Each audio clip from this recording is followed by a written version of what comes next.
नमस्कार दोस्तों, मैं Dharmendra Verma online study with DK में आपका बहुत बहुत स्वागत करता हूं। जैसा कि आप सभी को पता होगा कि यहां पर हम सुपर टेट की आपको तैयारी करवा रहे हैं, जिसमें जो प्रीवियस ईयर पेपर के हर सब्जेक्ट के अलग अलग वीडियो लेकर आ रहे हैं और बाकी जो वीडियोज हैं वो अपलोड कर दिए हैं। अब यहाँ पर आपको क्या मिलेगा, यहाँ पर आपको तीन विषय एक साथ मिलेंगे।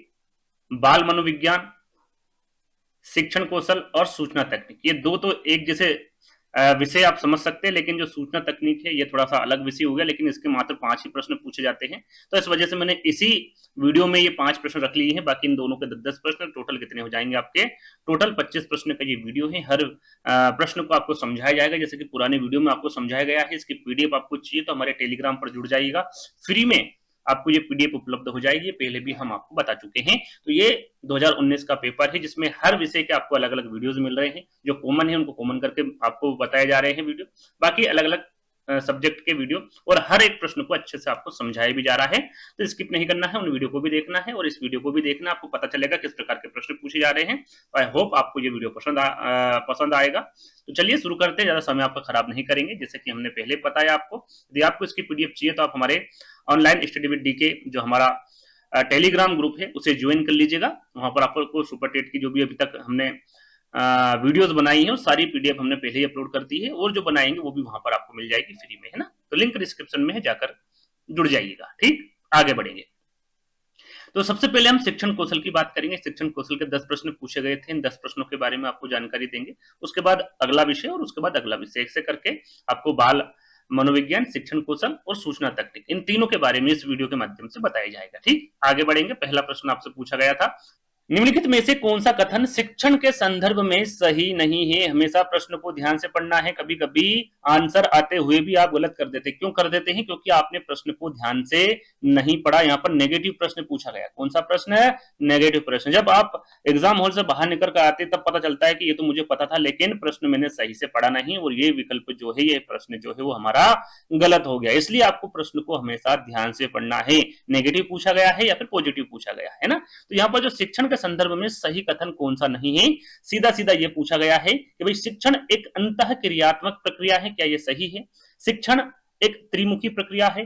शिक्षण एक प्रभाव निर्देशित प्रक्रिया है? या फिर शिक्षण केवल कक्षा तक सीमित रहने वाली प्रक्रिया है? वैसे तो ये सरल प्रश्न है, 4 विकल्प देखते ही आप आंसर लगा पाए, लेकिन पहले भी मैं ये ट्रिक बता चुका हूं, फिर से ये ट्रिक बता देता हूं, आपको काम आएगी। यदि कोई प्रश्न ऐसा है, यानी कि नेगेटिव प्रश्न पूछा गया है और 4 विकल्प ऐसे ही कि आपको समझ में नहीं आ रहा है, और एक विकल्प में केवल शब्द दे रखा है, जैसे कि यहां पर दे रखा है, तो जो केवल शब्द है ये क्या है? नकारात्मक शब्द है।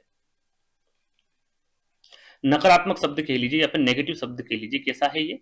नकारात्मक या फिर नेगेटिव शब्द है। हमेशा इसी प्रकार के आंसर, आपको 100% बता रहा हूं मैं, यहाँ पर 99% भी नहीं बता रहा हूं, यही आपका आंसर होता है ना। लेकिन यदि ये प्रश्न आपका पॉजिटिव में होता कि कौन सा कथन है जो शिक्षण के संदर्भ में सही है, तो ये विकल्प बिल्कुल गलत होता, है ना, क्योंकि इसको तो छोड़ ही देते, क्योंकि केवल क्या हो जाएगा? नेगेटिव में चला जाएगा, और प्रश्न आपको पॉजिटिव में पूछा गया है। तो ये सारी चीजें भी आपको ध्यान में रखना। यदि प्रश्न के बारे में आपको जानकारी नहीं है तो, जानकारी है तो बिल्कुल आप आंसर लगाइए, यदि नहीं है तो ये ट्रिक आपकी बिल्कुल काम करेगी। तो यहाँ पर पूछा क्या गया था भाई, शिक्षण के संदर्भ में सही कथन कौन सा नहीं है? तो शिक्षण केवल कक्षा तक सीमित नहीं रहती। शिक्षण कैसी प्रक्रिया भैया?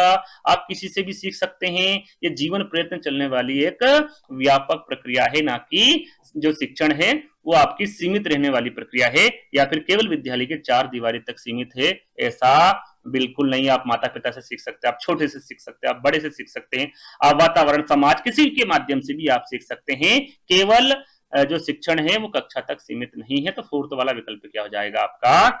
बिल्कुल सही हो जाएगा। यहाँ पर अन्य विकल्प की हम बात करें तो लिखा हुआ है कि शिक्षण एक अंतः क्रिया प्रक्रिया है, अंतः क्रियात्मक प्रक्रिया है। बिल्कुल है भैया, क्यों है? क्योंकि शिक्षण में शिक्षक, शिक्षार्थी और वातावरण के बीच लगातार संवाद होता रहता है, इसलिए किस प्रकार की प्रक्रिया है ये? शिक्षण एक अंतः क्रियात्मक प्रक्रिया है। शिक्षण एक त्रिमुखी प्रक्रिया है। सबसे पहले आपको ये पता होना चाहिए किसके द्वारा कहा गया भैया ये, तो याद रखिएगा, ये कहा गया भैया जॉन डीवी और रायबर्न के अनुसार। किसके अनुसार? रायबर्न। पूछे भाई किसके अनुसार कहा गया शिक्षण एक त्रिमुखी प्रक्रिया है? तो जॉन डीवी और रायबर्न के अनुसार कहा गया है। अब त्रिमुखी प्रक्रिया में 3 कौन कौन से हैं? तो पहले नंबर पर तो आपका आ जाएगा शिक्षक, दूसरे नंबर पर आ जाएगा आपका शिक्षार्थी, और तीसरे नंबर पर आप पाठ्यक्रम को रख सकते हैं या फिर समाज को रख सकते हैं, है ना। पाठ्यक्रम या समाज नहीं, समाज लिखा हुआ है ना, समाज को रख सकते हैं। शिक्षक, शिक्षार्थी, पाठ्यक्रम या समाज किसके द्वारा भैया ये त्रिमुखी प्रक्रिया बताई गई है आपकी ज़ोंडेव्यू और रायबर्न। तो इसके बारे में भी आपको पता होना चाहिए। शिक्षण एक प्रभाव निर्देशित प्रक्रिया है, बिल्कुल है। तो तीनों विकल्प के बारे में भी आपको बता दिया है। आंसर क्या हो जाएगा आपका यहाँ पर, फोर्थ वाला हो जाएगा। ठीक, आगे बढ़ेंगे।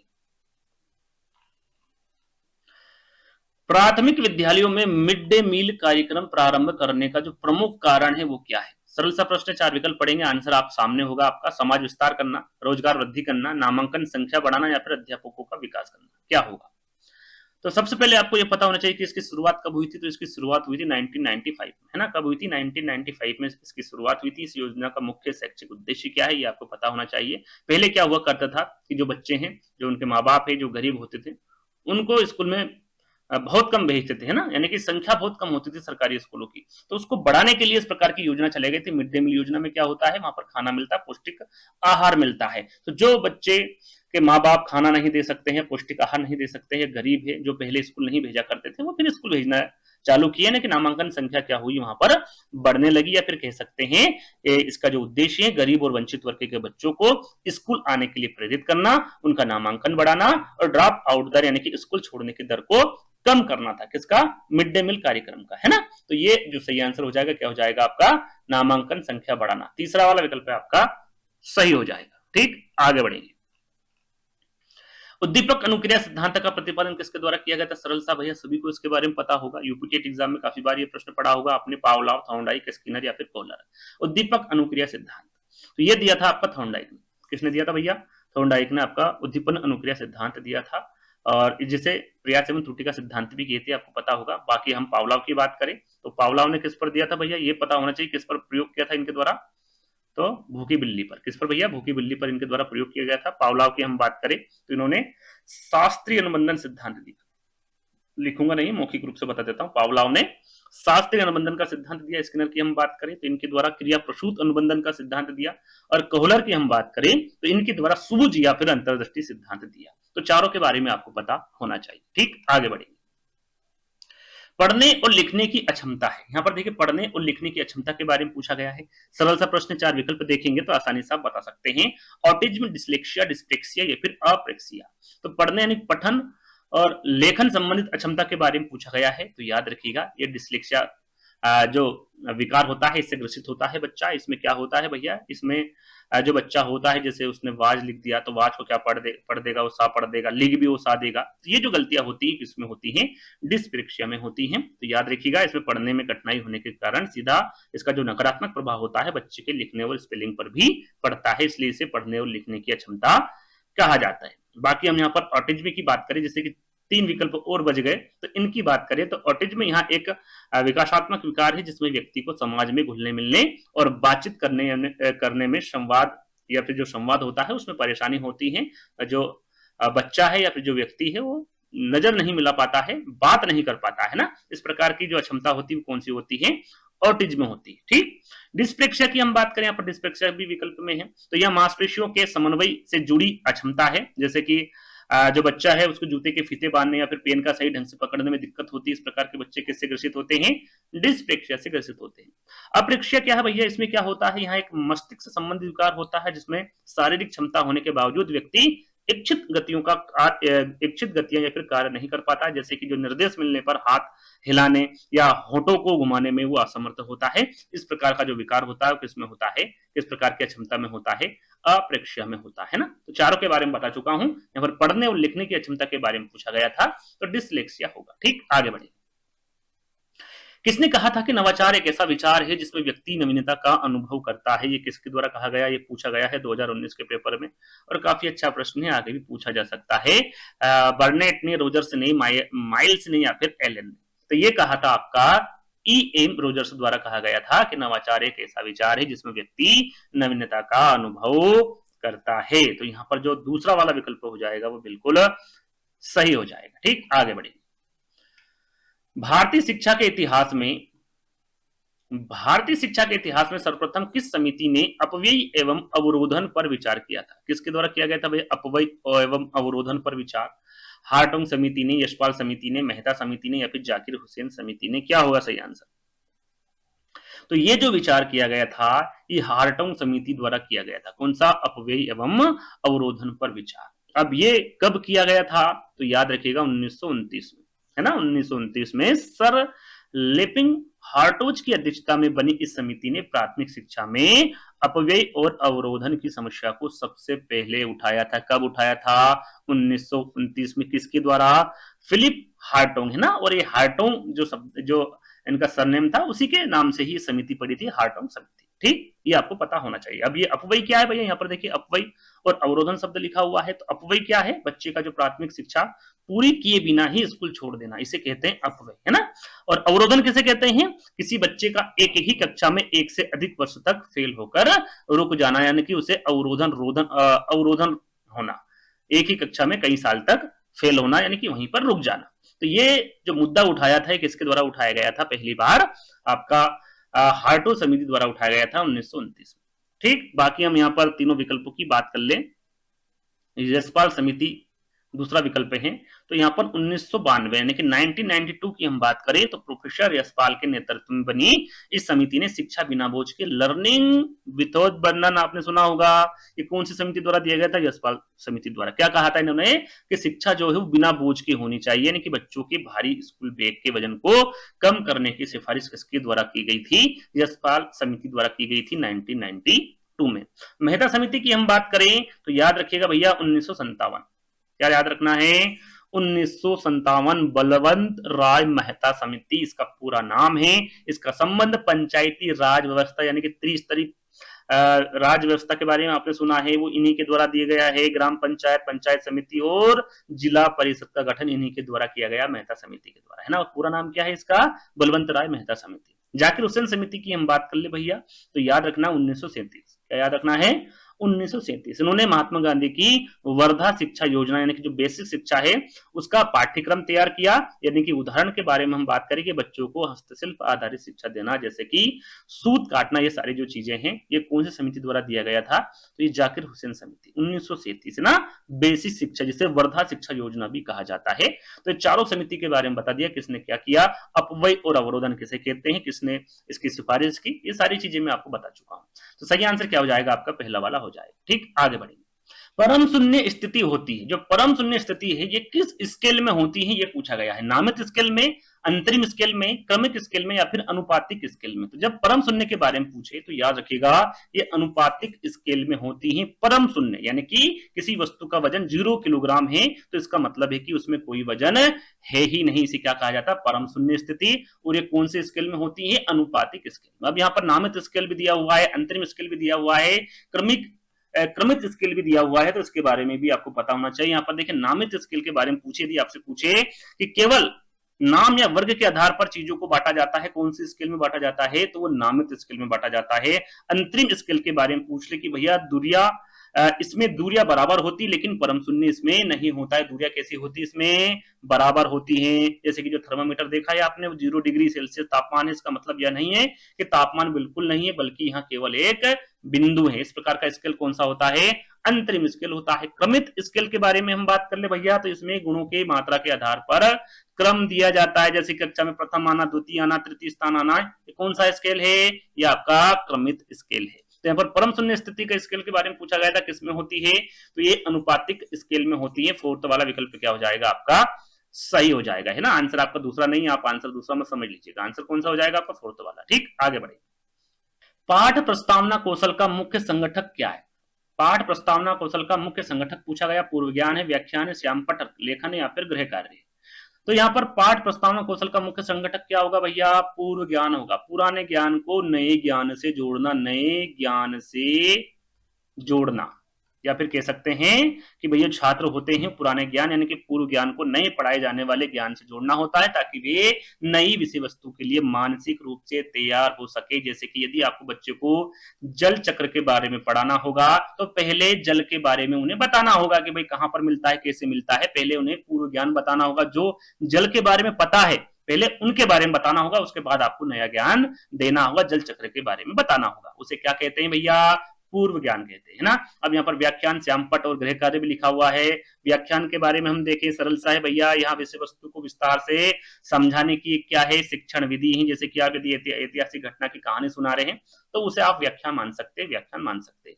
श्यामपट्ट लेखन क्या है, आपने सुना होगा भैया, दृश्य श्रव्य सामग्री कौन सी है या फिर कौशल कौन सा है, श्यामपट्ट है। सरल सा है, ये भी तीसरा विकल्प आपका। गृह कार्य क्या है, घर दिया जाता है या पाठ के अंत में अभ्यास और मूल्यांकन के लिए दिया जाने वाला गृह कार्य है। तो ये तीनों विकल्प के बारे में भी आपको पता होना चाहिए। आंसर आपका यहाँ पर पहला वाला हो जाएगा। ठीक, आगे बढ़े। एनसीईआरटी द्वारा राष्ट्रीय पाठचर्या की रूपरेखा कब प्रस्तुत की गई थी? यहां पर देखिए, राष्ट्रीय पाठचर्या की रूपरेखा एनसीएफ के बारे में बात की जा रही है। अब एनसीएफ यहाँ पर लिख दिया है तो आपको समझ में आ गया होगा, 1986, 1992, 2005 या फिर 2009। एनसीएफ क्या पढ़ते हैं आप हमेशा? 2005। क्या पढ़ते हैं? एनसीएफ 2005। पूरा नाम क्या है इसका? राष्ट्रीय पाठचर्या की रूपरेखा 2005। किसके द्वारा प्रस्तावित की गई थी भैया? एनसीईआरटी द्वारा वर्ष 2005 में राष्ट्रीय पाठचर्या की रूपरेखा प्रस्तुत की गई थी। किस पर आधारित थी? तो याद रखिएगा, ये रचनावाद पर आधारित थी। किस पर? रचनावाद पर आधारित थी और ज्ञान को स्कूल के बाहरी जीवन से जोड़ने पर ये बल दिया करती थी। जैसे कि यदि पर्यावरण को आपको समझाना है बच्चों को, तो आप कक्षा के अंदर नहीं समझा सकते, उसे बच्चे को बाहर लाना होगा, बगीचे में लाना होगा, पेड़ों के बारे में प्रत्यक्ष रूप से समझाना होगा। ये कौन बोला करी, कौन बोलती भैया? एनसीएफ 2005। तो यहाँ पर क्या सही आंसर हो जाएगा आपका? 2005। तीसरा वाला विकल्प आपका क्या होगा? सही आंसर हो जाएगा, है ना। यदि हम यहाँ पर 1986 की बात करें तो यहाँ पर राष्ट्रीय शिक्षा नीति के बारे में आपने सुना होगा, बिल्कुल, है ना। राष्ट्रीय शिक्षा नीति 1986। 1992 में क्या हुआ था भैया? 1992 में।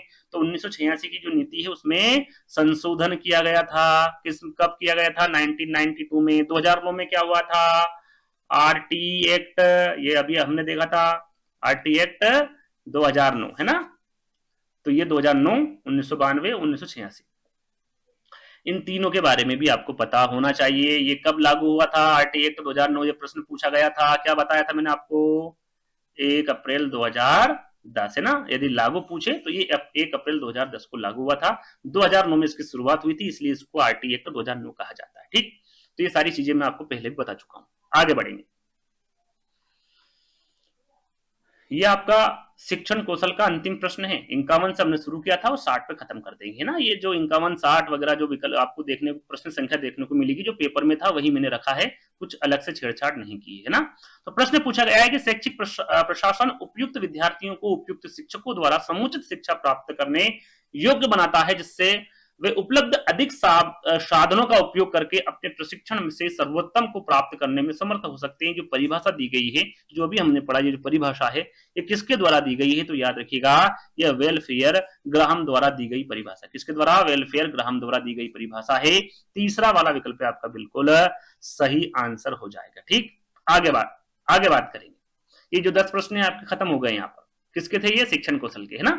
अब बात करेंगे बाल मनोविज्ञान के 10 प्रश्नों के बारे में। 10 प्रश्न आपके खत्म हो चुके हैं, 10 प्रश्न आपके आने वाले हैं, और फिर 5 जो प्रश्न बचेंगे वो आपके सूचना तकनीकी के बचेंगे, वो भी हम इसी वीडियो के माध्यम से आपको बताएंगे।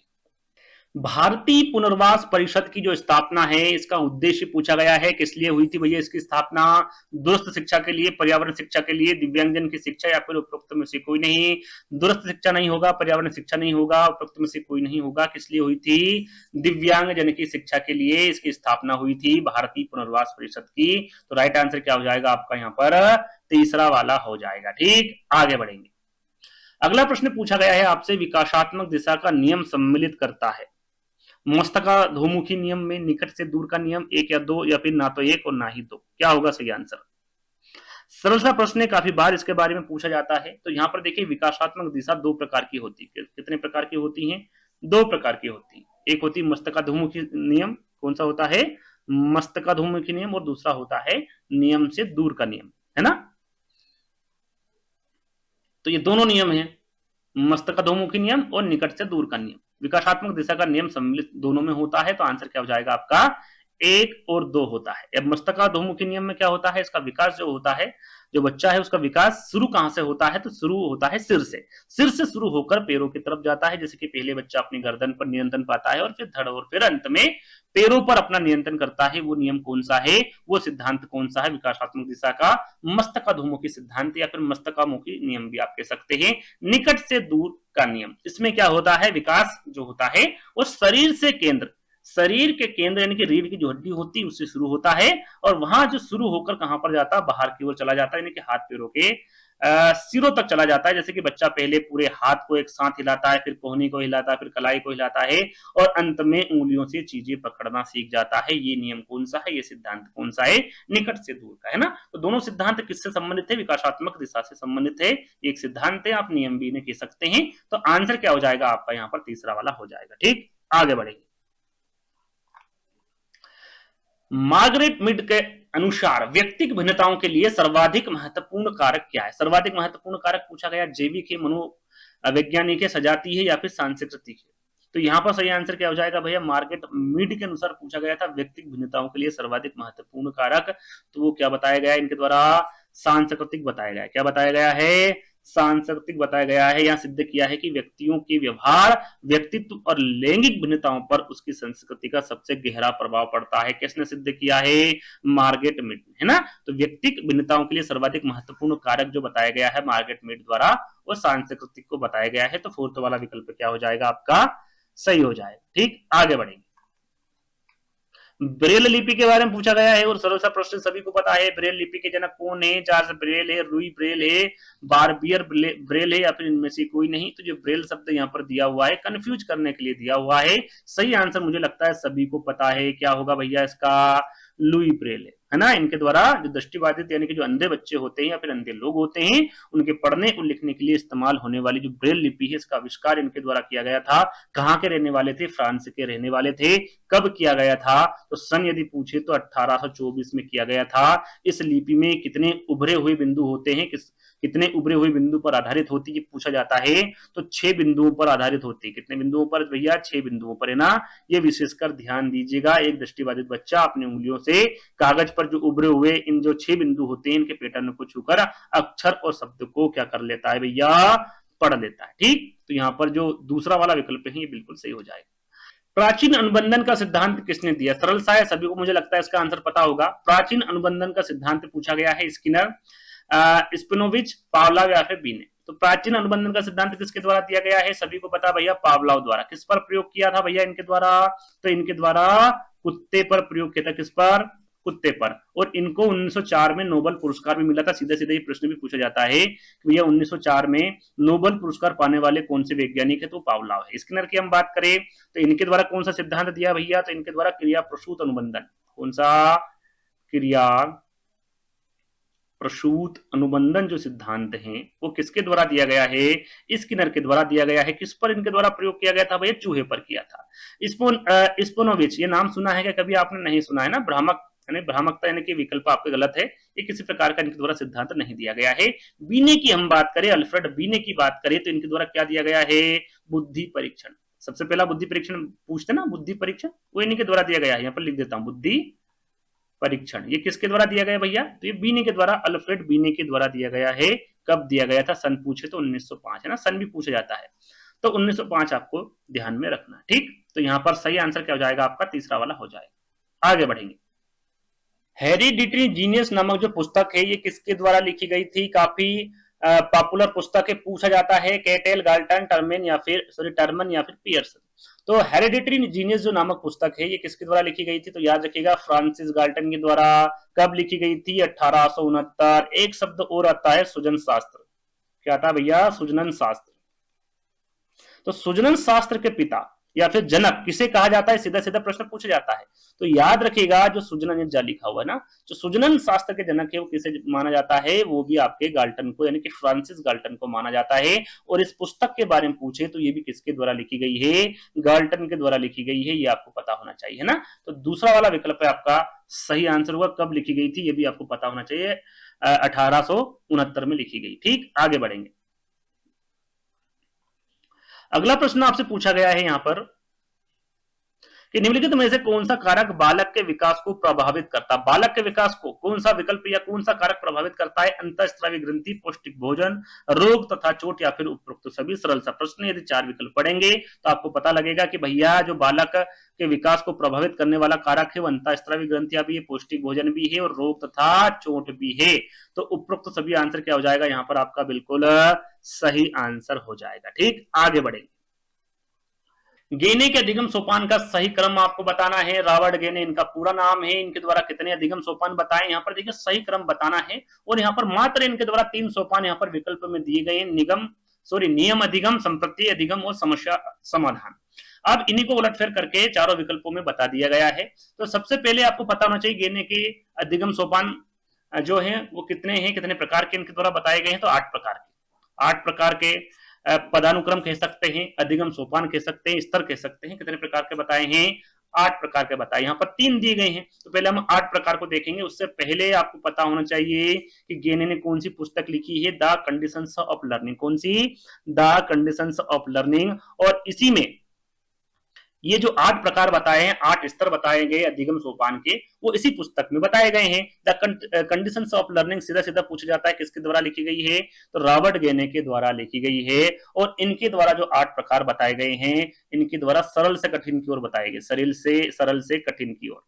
यानी कि पहला स्तर देखेंगे सरल है, उसके बाद में थोड़ा इसका जो स्तर है वो यहाँ पर सरल से कठिन की ओर बढ़ता जाता है। तो ये किसके द्वारा बताया गया है भैया? रॉबर्ट गेने के अनुसार बताया गया है। अब 8 स्तर कौन कौन से हैं? तो पहले नंबर पर आ जाता है, देखिए इसमें देखिएगा, है ना, तो पहले नंबर पर आ जाता है आपका सांकेतिक अधिगम। कौन सा आ जाता है? सांकेतिक अधिगम। यहाँ पर लिख देता हूं, जो इंपोर्टेंट है वो लिख देता हूं, सांकेतिक अधिगम। ये किस प्रकार का स्तर है भैया? तो सबसे निचला स्तर बताया गया। यदि पूछे कि रॉबर्ट गेने के जो अधिगम सोपान में उसमें से सबसे निचला स्तर कौन सा? सबसे निचला स्तर वो है आपका सांकेतिक अधिगम, है ना। दूसरे नंबर पर आता है आपका उद्दीपन अनुक्रिया अधिगम। ये नाम याद रखिएगा, मौखिक रूप से मैं आपको बता रहा हूं, उद्दीपन अनुक्रिया अधिगम। तीसरे नंबर पर है श्रृंखला अधिगम। चौथे नंबर पर है शाब्दिक साहचर्य अधिगम। यहां पर आए तो समझना है ना कौन सा विकल्प सही होगा। चौथे नंबर पर क्या है? शाब्दिक साहचर्य अधिगम। 5वें पे है विभेदीकरण अधिगम। 6ठे पे है संप्रति अधिगम। 7वें पे है नियम अधिगम। और 8वें पे है आपका समस्या समाधान अधिगम। 8वें नंबर पर क्या है? समस्या समाधान अधिगम। क्यों लिखा भैया ये? क्योंकि सबसे निचला स्तर तो आपको पता चल गया, लेकिन सबसे सर्वोच्च और सबसे जटिल स्तर के बारे में पूछे, ये आपका सबसे सर्वोच्च या फिर सबसे जटिल पूछ ले, जटिल स्तर इनके द्वारा कौन सा बताया गया है? तो समस्या समाधान अधिगम बताया गया है, जो कि 8वां स्तर इनके द्वारा बताया गया है। अब बताइए भैया यहाँ कौन सा सही आंसर होगा? तो आपने देखा होगा मैंने पहले संपत्ति अधिगम बताया, फिर नियम अधिगम और फिर समस्या समाधान अधिगम बताया है। तो ये तीसरे वाले विकल्प में ही। अब 8 नियम कौन से वो मैंने आपको बता दिए, कौन सा निचला स्तर है, कौन सा जटिल स्तर है, सर्वोच्च स्तर है, ये सारी चीजें कौन सी पुस्तक इनके द्वारा लिखी गई, ये सारी चीजें मैं आपको बता चुका हूं। तो तीसरा वाला विकल्प आपका सही हो जाएगा। अगला प्रश्न पूछा गया सृजनात्मक समस्या समाधान की वह अवस्था जिसमें व्यक्ति समस्या पर ध्यान नहीं देता है, उसे क्या कहते हैं? अनुवादन, प्रदीप्ति, उद्भवन या फिर आयोजन। तो उसे कहा जाता है उद्भवन। क्या कहा जाता है भैया? उद्भवन कहा जाता है। यहाँ पर ग्राहम वालस की हम बात करेंगे, नाम लिख देता हूं, ग्राहम वालस ने सृजनात्मकता के कितने चरण बताए हैं? तो याद रखिएगा इनके द्वारा 4 चरण बताए गए। अब क्यों मैं यहाँ पर बता रहा हूं? क्योंकि जो उद्भवन है ये दूसरी अवस्था इन्हीं के द्वारा बताई गई 4 अवस्था में। जो दूसरी अवस्था है वो कौन सी है? उद्भवन, जो कि ग्राहम वालस द्वारा ही बताई गई है। इस अवस्था में जहां व्यक्ति समस्या के बारे में चेतन रूप से सोचना बंद कर देता है और किसी अन्य काम में लग जाता है, लेकिन अचेतन मन में ये विचार चलते रहते हैं। उस अवस्था को क्या कहते हैं भैया? उद्भवन कहते हैं। जैसे कि गणित का कोई कठिन सवाल हल करते करते आप थक जाते हैं और उसे छोड़कर टहलने या सोने चले जाते हैं, उस समय आप समस्या पर ध्यान नहीं दे रहे होते हैं। इसको क्या कहा जाता है? उद्भवन कहा जाता है। यहाँ पर प्रदीप्ति की हम बात करें तो ये जो दूसरा चरण है उसके बाद आता है तीसरा चरण, और ये आपका दूसरा चरण हो गया। ये आपका जो प्रदीप्ति है कौन सा चरण हो जाएगा भैया? तीसरा चरण हो जाएगा, जिसमें समाधान अचानक से दिमाग में कूदता है। यानी नहाते समय या टहलते समय अचानक सवाल का जवाब याद आ जाना, इसे क्या कहा जाता है? प्रदीप्ति। किसके माध्यम से कहा जा रहा है? ये ग्राहम वालस के माध्यम से कहा जाता है। चौथा विकल्प है आपका आयोजन। क्या है भैया? आयोजन यानी कि तैयारी। यहां पहला चरण बताया गया है। कौन सा चरण बताया गया भैया? ये पहला चरण बताया गया है। इसमें क्या होता है? यहाँ व्यक्ति समस्या को समझता है और उससे जुड़ी जानकारी इकट्ठा करता है, जैसे कि सवाल हल करने के लिए सभी फार्मूले किताब से ढूंढकर एक जगह लिखना, इसे कहते हैं आयोजन करना, तैयारी करना। तो ये जो चरण बताए गए किसके द्वारा बताए गए हैं? ग्राहम वालस के द्वारा बताए गए हैं। तो यहाँ पर सृजनात्मक समस्या समाधान की अवस्था पूछी गई थी, जिसमें व्यक्ति समस्या पर ध्यान नहीं देता, कौन सा गणित का कठिन सवाल हो गया, हल नहीं हो रहा है तो उसको ध्यान नहीं देगा, उसे कहते हैं उद्भवन। तीसरा वाला विकल्प आपका सही हो जाएगा, है ना। चलिए, राष्ट्रीय अस्थि विकलांग संस्थान स्थित है कहां पर है? देहरादून में है, मुंबई में है, कोलकाता में है या फिर सिकंदराबाद में है? राष्ट्रीय अस्थि विकलांग दिवस, अस्थि का मतलब होता है हड्डी, है ना, तो ये हड्डियों से संबंधित एक संस्था है। तो ये कहां पर है भैया? तो याद रखिएगा कोलकाता पश्चिम बंगाल में स्थित है। तो तीसरा वाला विकल्प आपका सही हो जाएगा। तो बाल मनोविज्ञान के जो 10 प्रश्न है वो यहीं पर समाप्त होते हैं। इन 10 प्रश्नों में यदि आप देख रहे होंगे भाई नंबर, तो वो भी बताना है कितने आ रहे हैं ना। अब बात करते हैं सूचना तकनीक। ये अलग विषय है, लेकिन 5 नंबर का था तो मैंने इसमें रख लिया, कोई दिक्कत नहीं है। आने वाले जो टॉपिक आपको करवाए जाएंगे वो अलग अलग करवाए जाएंगे। तो सूचना तकनीक के 5 प्रश्न यहाँ पर दिए हुए हैं। अब किस प्रकार के प्रश्न पूछे गए थे 2019 के पेपर में, वो देख लेते हैं। बीट का विस्तृत रूप क्या है? यहाँ पर देखिए, बीट का विस्तृत रूप पूछा गया है। बाइनरी ट्री कहते हैं, बाइनरी डिजिट कहते हैं, बाइनरी टर्म कहते हैं, बाइनरी टास्क कहते हैं। बीट का पूरा नाम सीधा सीधा पूछा गया है, तो ये 2 शब्दों से बनकर बना होता है। अंग्रेजी शब्द यानी कि एक बी से होता है और एक डी से। बी का मतलब होता है यहाँ पर बाइनरी और डी का मतलब होता है डिजिट। याद रखिएगा, बीट का विस्तृत रूप क्या होता है? बाइनरी डिजिट होता है। और ये जो बीट होता है ये कंप्यूटर मेमोरी और डेटा की सबसे छोटी इकाई होती है, ये आपको पता होना चाहिए। और ये अंग्रेजी के 2 शब्द, जैसे कि मैंने अभी आपको बताया, बाइनरी और डिजिट से मिलकर बना होता है। तो बी वाला विकल्प आपका क्या हो जाएगा? सही आंसर हो जाएगा। यहां पर पहला विकल्प देख लेते हैं, बाइनरी ट्री क्या होता है? तो यह कंप्यूटर विज्ञान में डेटा को व्यवस्थित रूप से स्टोर करने का एक तरीका होता है, जिसे डेटा स्ट्रक्चर भी कहते हैं। तो बाइनरी ट्री और बाइनरी डिजिट, इन दोनों के बारे में पता होना चाहिए। बाकी जो 2 विकल्प हैं ये किसी प्रकार से कोई से भी रूप नहीं है, किसी के भी रूप नहीं है। तो दूसरा वाला विकल्प क्या हो जाएगा? आपका सही हो जाएगा। अगला प्रश्न पूछा, VLE का विस्तृत रूप पूछा गया। यहां पर भी पूरा नाम आपको बताना। VLE का value learning environment, virtual loaded environment, virtual learning environment यानी वैल्यू लोडेड एनवायरनमेंट। तो VLE का जो विस्तृत रूप होता है वो होता है वर्चुअल लर्निंग एनवायरनमेंट, यानी कि आप कक्षा में ना जाते हुए घर से ही पढ़ना, है ना। जैसे कि ऑनलाइन क्लास हो गई आपकी, चर्चा और मूल्यांकन कर सकते हैं आप घर से पढ़कर, है ना। तो इसे ही क्या कहा जाता है? या फिर यहाँ इंटरनेट आधारित एक ऐसा ई लर्निंग शैक्षिक मंच है, प्लेटफॉर्म है, जहाँ शिक्षक और छात्र भौतिक रूप से कक्षा में उपस्थित नहीं होते, ऑनलाइन पढ़ते, सीधा सीधा जो ऑनलाइन पढ़ते हैं उसका ही एक विस्तृत रूप है वर्चुअल लर्निंग एनवायरनमेंट, है ना। तो तीसरा वाला विकल्प आपका सही हुआ। जो आपने दीक्षा ऐप देखी होगी, गूगल क्लासरूम देखा होगा, है ना, ये जो प्लेटफॉर्म होते हैं ये बच्चे घर पे ही रहकर पढ़ाई कर सकते हैं, और इसी को ही कहते हैं वर्चुअल लर्निंग एनवायरनमेंट। और ये किसका पूरा नाम है? VLE का पूरा नाम है। तीसरा वाला विकल्प आपका सही हो जाएगा। अगला प्रश्न यहाँ पर पूछा गया, ICT का उद्देश्य। यहाँ पर ICT का मुख्य उद्देश्य पूछा गया है, स्मार्ट स्कूलों की स्थापना करना, शिक्षकों की क्षमता बढ़ाना, दोनों या फिर उपरोक्त में से कोई नहीं। तो ITC का उद्देश्य होता है स्मार्ट स्कूलों की स्थापना करना और शिक्षकों की क्षमता बढ़ाना, ये दोनों ही उद्देश्य होते हैं। तो तीसरा वाला विकल्प क्या हो जाएगा? आपका सही आंसर हो जाएगा। ठीक, आगे बढ़ेंगे। स्पैम क्या होता है? आपने स्पैम देखा होगा, कई बार आपने वीडियोस देखते होंगे, तो टीचर से बोलते हैं कि भाई आपको स्पैम नहीं करना है, यानी कि एक ही चीज को बार बार नहीं दोहराना है ना। अवांछित संदेश, वांछित संदेश, प्रोटोकॉल या फिर ऊपर तो सभी। तो स्पैम क्या होता है? एक प्रकार का ये आपका अवांछित संदेश होता है। किस प्रकार का भैया? अवांछित संदेश, है ना, यानी कि हमें उसकी कोई जरूरत नहीं है लेकिन फिर भी वो संदेश आ जाता है। जैसे कि इंटरनेट या ईमेल पर बड़ी संख्या में थोक में भेजे जाने वाले ऐसे संदेश जिन्हें उपयोगकर्ता ने नहीं मांगा है, उसे क्या कहते हैं? स्पैम, जिसे जंक भी कहा जाता है ना। इसमें अक्सर भ्रामक विज्ञापन या धोखाधड़ी वाले मामले होते हैं, उसकी लिंक आपको दी जाती है, उसे क्या कहते हैं? अवांछित संदेश, यानी कि स्पैम कहा जाता है ना। और बाकी वांछित संदेश किसे कहते हैं? जिसकी हमें जरूरत है, यानी कि वे जरूरी जो सुरक्षित मैसेज या ईमेल होते हैं जो हम अपने परिचितों, बैंकों या ऑफिस से प्राप्त करते हैं, उसे वांछित संदेश कहा जाता है। तो 2 चीजों के बारे में आपको पता होना चाहिए।